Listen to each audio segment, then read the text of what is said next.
Hey, listeners, it's Kara, your host.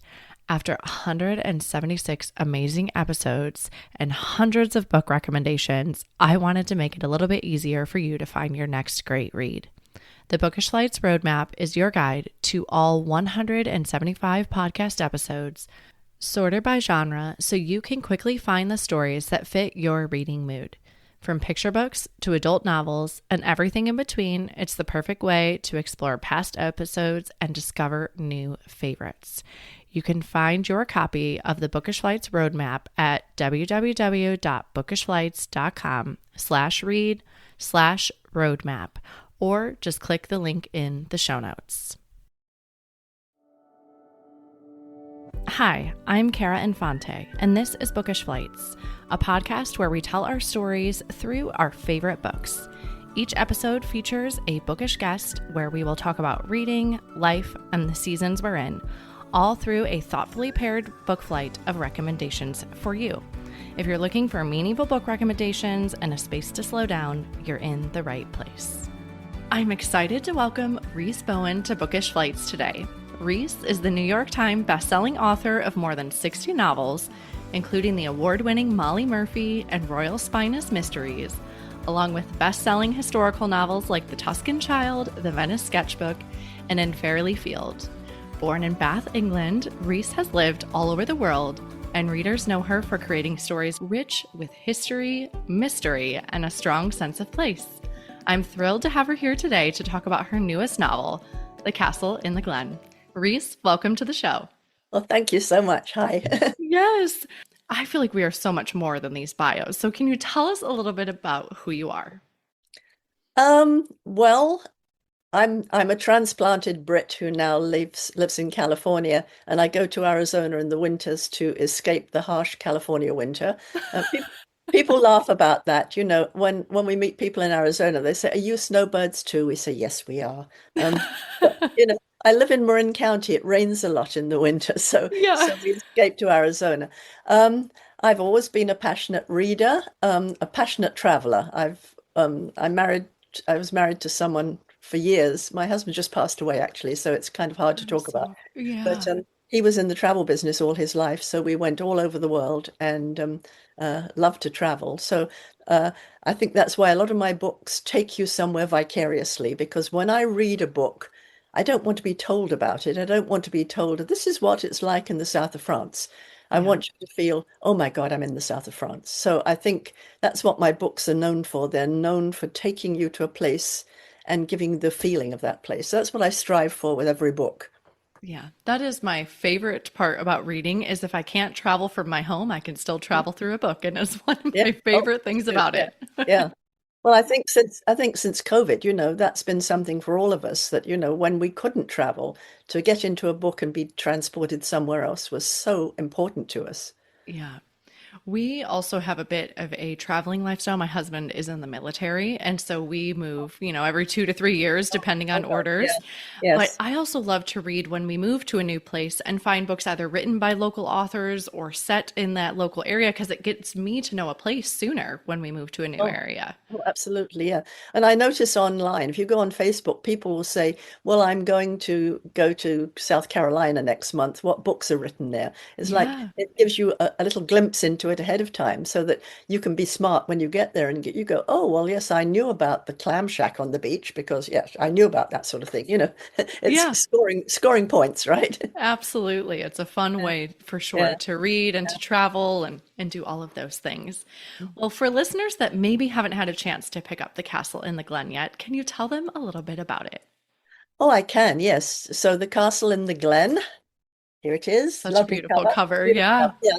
Um, It starts with a woman, a very, very famous mystery writer. You have to think the level of Agatha Christie, known throughout the world. And she's now in her 80s and she's writing her last book and she can't finish it. She's diagnosed with dementia. And so a young woman, up and coming writer, is hired to finish it for her. And it's set on the Isle of Skye, which is strange because this woman is Australian living in England. So how does she want to set a book on the Isle of Skye? But anyway, the young woman, Emma, goes to the Isle of Skye to do research to get the feel of what the book should be about. And as she starts to get there, she realizes that it's probably not fiction at all. It's based in fact. Also, that the story carries some danger with it because there are some people in the present who do not want these facts to come out. And also that it somehow connects her to this Australian writer. Yeah.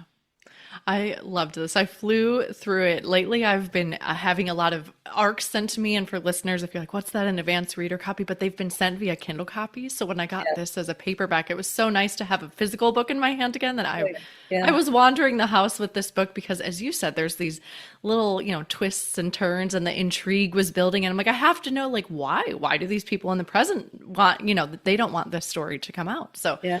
Yeah. it was one of those that wandered around the house with me. Because any chance I would get a few minutes to dive in and figure out a little bit more of the story, it was Yeah. fascinating. Yeah.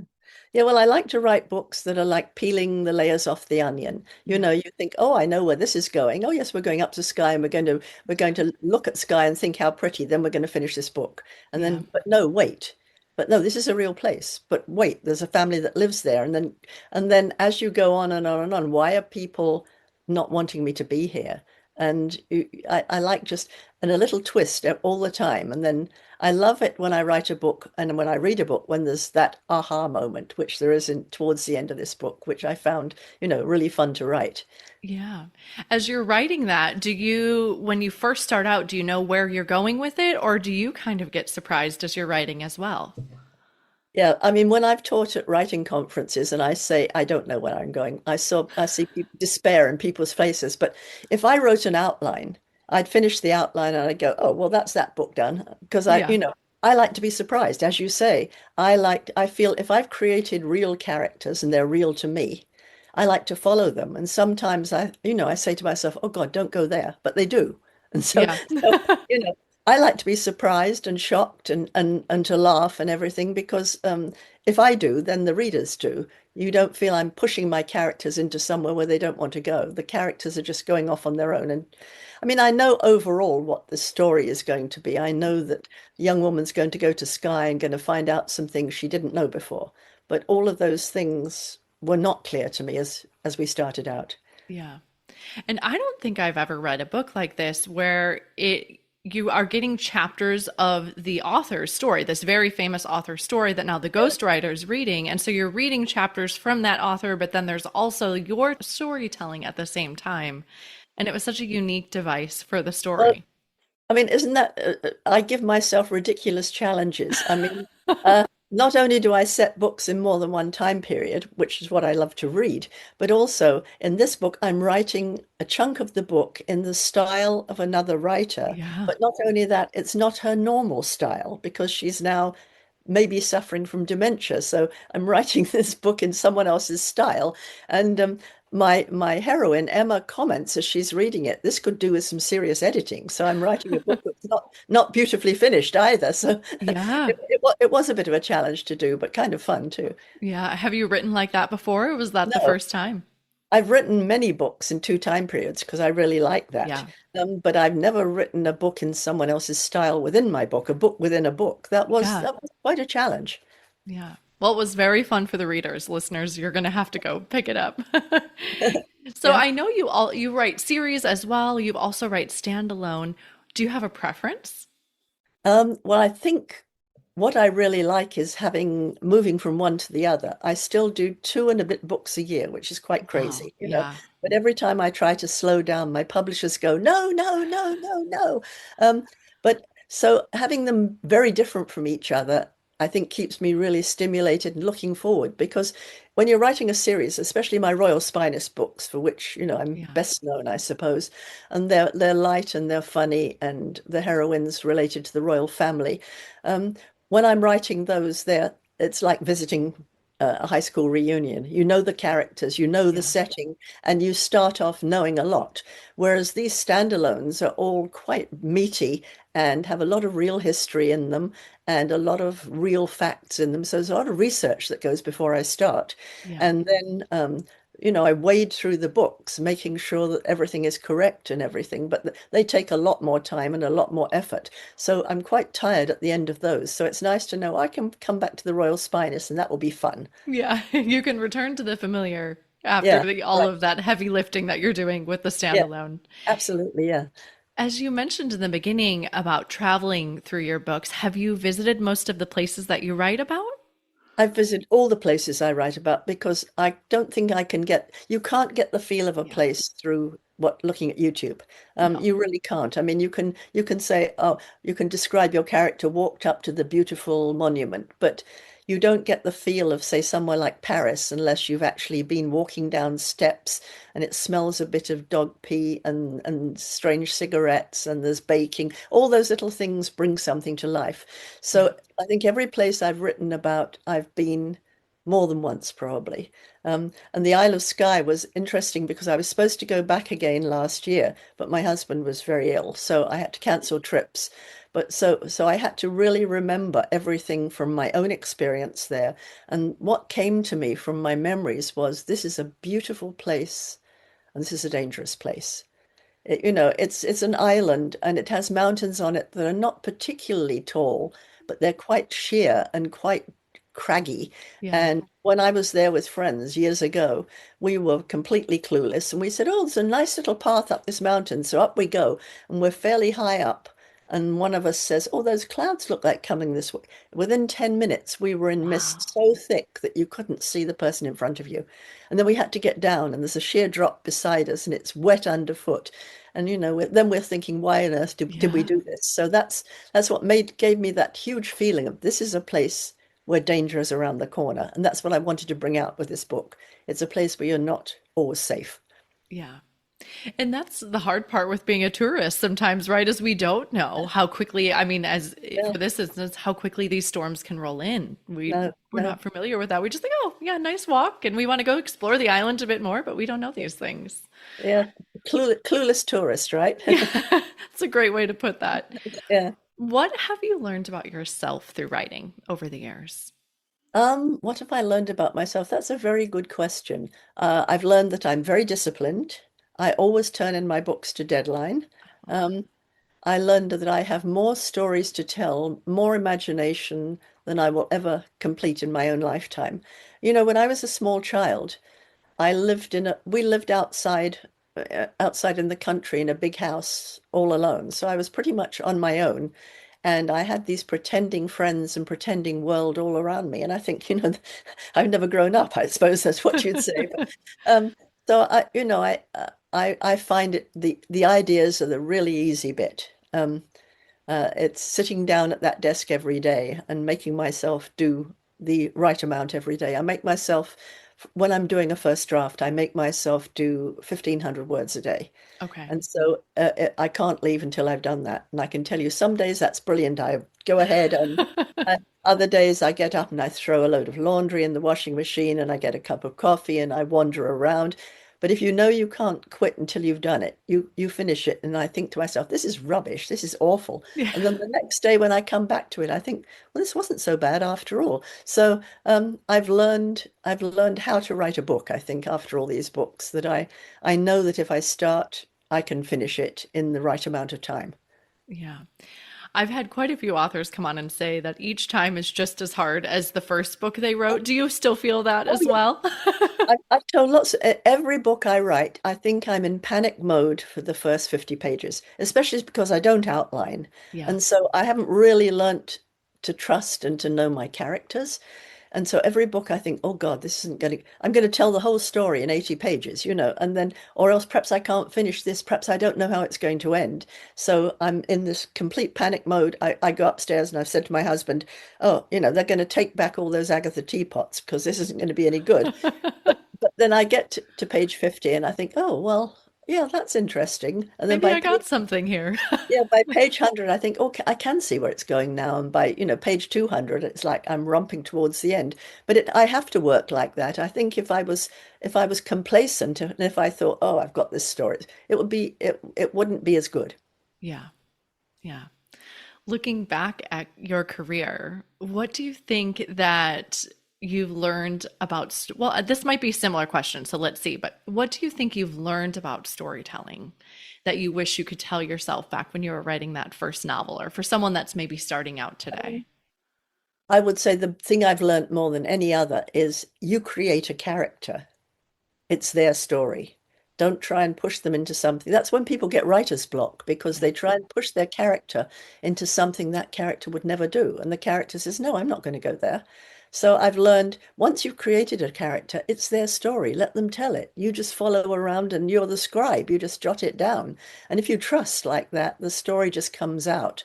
Um, and I've also learned that some days are not going to be as easy as others. But if you keep doing it every day, you'll find that the bad days weren't as bad as you thought, and you've got something to work on to go ahead.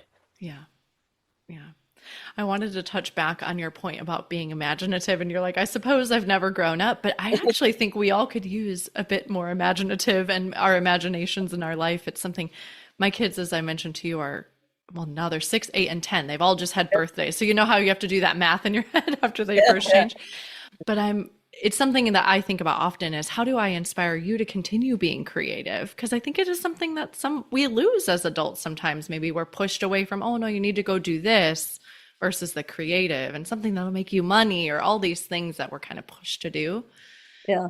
Oh, So, I think I'm very worried actually that kids these days have their imagination stifled yeah, because their whole days are so scheduled for them. You're going to have a play date, and then you're going to do so and so, and then we've signed you up for this. There seems to be no, and also because it's not such a safe world. When I was young, we'd go out and play and come back when it was dark. yeah, And my mother never said, "Where are you going?" And I'd be out playing in the mud or going here or out on my bike or something, and you'd be down by the stream and you'd be throwing rocks in the stream and making a bridge across and things. And all those things were firing an imagination. And now these kids never have that freedom anymore. So I'm afraid people are going to grow up without the imagination that I grew up with. yeah. I heard something recently about that. Like we're always filling their boredom with something. And so instead of them doodling or writing a story or picking up a book or a guitar or piano or whatever you have, right? Instead of kind of idling at a hobby, we're filling their time with Yeah, something. yeah. And of course, so much online time now that when I see all these parents who shove an iPad into their kids' hands all the time, you think, what's wrong with the book? What's Yeah. wrong? When I used to take my kids on a plane, we used to fly back to England quite often, and I would have little bags with crayons and beads to thread and all sorts of things like that to keep them busy all through the plane Yeah. flight. And they'd trade with each other, and it was brilliant. Kept them all going. Yeah. You definitely have to get creative. We lived in Italy for a few years, so we did that, back and Yeah, forth from the yeah, States to Italy. And yeah. you have to get creative about all the things that you have in there for sure. Like Oh, I would yeah, go buy stuff at the dollar store to pack, for yeah, they had not seen before. So it was yeah, novel and new to yeah, them on the plane. yeah. I used to let them open. Gave them bags each. They could open one thing every Yeah. half hour, and they'd go, Yep. "Oh, what's next? Oh, it's some Play-Doh. Oh, this, and that kept them going all the time." Yeah. And like you said, that trading works really well too, because then they're intrigued by oh, my Yeah, sister has this. I want to see what yeah, that is. true. Yeah. Yes. Well, when you were talking about how you enjoy writing the familiar and then going back to the standalones and doing all the heavy research, do you jump when you're as a reader? Do you kind of jump around, or how are you as a reader? Um, I would say I do read a lot of mystery. That's how I came into mystery because I suddenly thought I've been writing for young adults and I suddenly thought, why am I not writing what I like to read? I do love mysteries, but I like sort of middle of the road mysteries. I don't like the very cozy and I don't like the really dark. I like the ones that just tell you a really good story and ideally take you somewhere. When I think of Tony Hillerman and how he took you to the Navajo country, that's what I've always aimed for. I want my reader to feel they're somewhere else and experiencing something else. So I do read mysteries. I do read a lot of historicals, and if I can have a really good historical mystery, then I'm in heaven. Me But too. I love that whole feel of two time periods, that something in the present is unveiling something in the past. I've done several of those now. Yeah. The Tuscan Child, the Venice Sketchbook, several of them where we start off in a later time and then we go back, like what happened in the present that's coloring something in the past, and finding out what really happened. I find that quite fascinating, and I read a lot of those. Yeah. Those are my favorite too, is the historical Yeah, mystery, is that genre mashup. But I've yeah, been advocating that I would love if these mysteries and thrillers would come with a sticker that says "can read before bed." Because I'm true. like Yeah, you, where I know your books are safe, right? Your books I yeah, can pick up and I'm not going to be kept up at night. But if it yeah, gets kind of dark, then I'm like, oh, I yeah. don't want that on the brain before I go to bed. No, no. It's like, oh, don't take her down in the cellar, please, Yeah, exactly. I'm like, no, there's Yeah. only so much level of being scared, that I like in my Me too. Yeah. stories. No, I like to know when I start a book that it's going to end. I won't say happily or because it doesn't know, but Yeah. satisfactorily. Yeah. I don't want to get to a book and go, no, no, that's not how it should end. Yeah. Yeah. Yeah. How in your busyness do you find time to read? Well, that's hard too, because when I'm writing, it's really hard to read another writer who writes a similar thing because Yeah. you tend to pick up people's style. So at the moment, I'm toying with writing a book about a woman who goes on the hippie trail from England to India back in the 1970s. Okay. So I'm reading several first-person accounts of that at the moment, to see if that's something I do want to tackle or not. So that's fascinating how they had this London bus, a double-decker bus that went Okay. that went from London to Delhi, all the way through Iran and Afghanistan and everything. And you think, how could this ever have Yeah. happened? But Wow. I didn't know this. it did. And I Okay. think it cost you something like £40 to go for Wow. 5 weeks on a bus. So, I mean, it's an intriguing thing that I might write about, but I'm just reading some first person accounts right now, which is good because when I'm in the creative stage of my own books, I try not to read too much fiction. And once I'm editing, that's fine, but I'm just finishing up my next standalone. I've got about 50 pages more to do. Okay. And so I'm not reading much fiction at the moment. Yeah. Almost there. The light at the end of the tunnel for you. Right, absolutely. Yeah, I know where we're going. I do know where we're going now, and I just have to finish it. Yes. Well, I ask all of our guests to bring three books in the form of a book flight. Can you tell us how you chose these books? Well, I chose these books. Most of the things that I read are on Kindle because I like to read in bed at night, and it's easier than turning pages if you're lying down. Um, Yes. so I don't have them to show you. One of them I did have, but I also give my daughter as an avid reader, so I I pass love along that. things to her once I've read them. I chose them because um, they're what I like to write and to read, which is stories in two time periods where the story in the present unveils a mystery in the past. Yeah. So the first one is The Book of Lost and Found by Lucy Foley. And I love this because it's a woman whose mother was a very famous ballerina, but it's her grandmother who took the mother in and raised her, and then has now left this woman, the main character, left her a painting with an enigmatic painting of a woman, and she wants to find out who is this woman and who is this painting. And so as she finds out this, she finds a very famous painter who lives on the island of Corsica. And she goes there and finds what happened in their past. And so, it's very satisfying because also Corsica is such a gorgeous island. So it's a nice Yeah. place to be taken. Yeah, so you can travel as well with that one. So that was the Book of Lost and Found by Lucy Foley. Yes. And the second one came out fairly recently, and it's Restoration Garden by Sarah Blades. Okay. And again, this is one that really intrigues me because restoring an overgrown and abandoned garden to its former beauty is something that I find really fascinating. It's something I'd love to do in theory, but not in practice, pulling up all those not pulling up all those weeds. And so it's a landscape architect who's been asked to restore a garden in a beautiful British house and finds the story behind it links two sisters and an RAF officer during World War II. So it's Yeah. again it's what happened here and what happened to one of the sisters and where did she go? Yeah. So a lovely mystery within that I really liked. You can always tell with me if a book's good that I keep on reading. I don't want to put it down. Yeah. And so if I'm turning pages or, clicking my Kindle and swiping ahead, then it's a good story. Yeah, it's keeping you curious. And the third one of my favorite authors is Kate Morton. Um, uh, and her latest book was called Homecoming.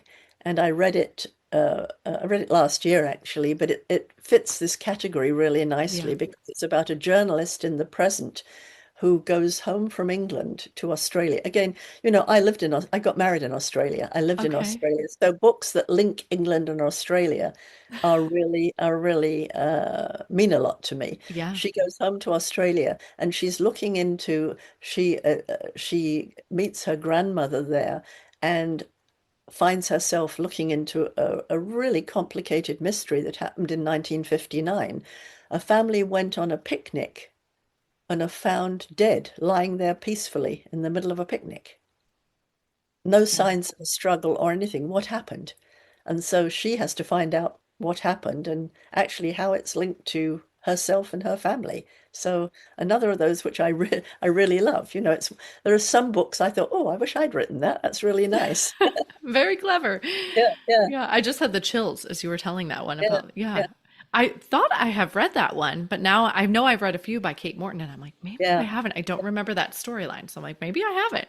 yeah, yeah, I have to go back and check Goodreads because that's yeah, my ultimate place where I yeah, keep track. absolutely. Yeah.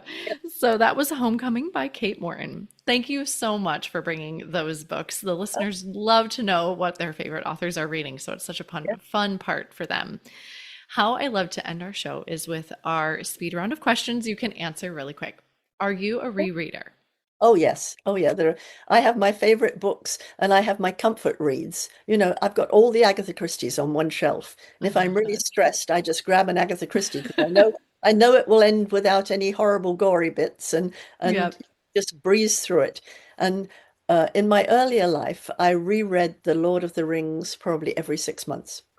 Wow. Okay. Yeah. So That's if not I I mean, those are some thick books. Oh yeah, but and it got to the stage where my daughter and I went across Europe when she graduated from high school, and we played Lord of the Rings trivia. And literally, I mean, she'd be sitting there on the train saying, "What was the name of the second Ent's wife?"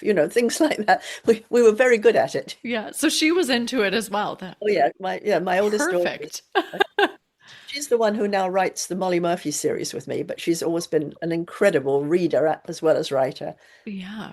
Just out of curiosity, because you have your grown children now. Did you read aloud to your children, or were books Oh yeah. always part of Oh, their always. Yeah, lives? every Okay. every every evening they got read to. Yes. Yeah, it's like give us advice for the ones, but we do a lot of family read alouds in our house Yeah. as well. We Yeah. actually homeschool, so that helps a little bit where I Yeah. get Yeah. more, our schedules aren't as filled, and we can have plenty of Yeah. read aloud time for that. No, that time sitting together and reading was really important when my kids were growing up. Yeah, even on our worst days, I feel like let's sit down with a book. We all could Yeah. decompress a little bit. Yeah. Absolutely. Yeah. Yeah. So, what is one book you've read that has changed your life?